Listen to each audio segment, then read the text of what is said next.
घोटकी में मुहर्रम हराम के हवाले से असिस्टेंट कमिश्नर घोटकी राना मोहसिन इम्तियाज़ की सदारत हेठ इजलास थियो, जंहिंमें मुख़्तलिफ़ मकातब फ़िक्र के आलमनि ऐं ॿियनि लाॻापियल खातनि के ऑफिसरनि शिरकत कई। Assistant commissioner administrator municipal committee Ghotki Rana Mohsin Imtiaz की सदारत हेठ असिस्टेंट कमिश्नर ऑफिस घोटकी में मुहर्रम हराम के हवाले से कयल इंतज़ामनि जो जाइज़ो वठण ऐं सिंध हुकूमत पारां जारी कयल ज़ाब्ता इख़लाक़ ते मुकम्मल अमल दरामद बाबति इजलास थियो, जंहिंमें DSP घोटकी हाफ़िज़ अब्दुल कादिर चाचड़, रेंजर्स के ऑफिसरनि मुख्तियारकार मेहर अली चाचड़, CMO ग़ुलाम मुश्तबा मल्हा, मुख़्तलिफ़ मकातब फ़िक्र के आलमनि मौलाना मोहम्मद ताहा सईदी,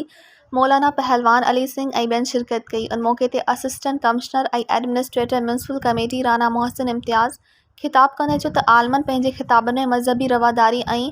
फ़रोग़ ऐं फ़िरक़ेवारियत जे ख़ात्मे लाइ पंहिंजो किरदारु अदा कनि। सिंध हुकूमत ऐं ज़िले इंतिज़ामिया पारां जारी कयल ज़ाब्ता इख़लाक़ ते मुहर्रम हराम दौरान सख़्तीअ सां अमल करायो वेंदो। हिन समूरनि मकातब फ़िक्र के आलमनि अवाम खे अपील कई त मुहर्रम हराम के मौक़े ते भाईचारे, अमन, प्यार ऐं मुहब्बत जो पैगाम आम कनि, छो त मुहर्रम हराम अमन ऐं भाईचारे की फ़िज़ा खे हर सूरत में बरक़रार रखण जो दर्स ॾिए थो।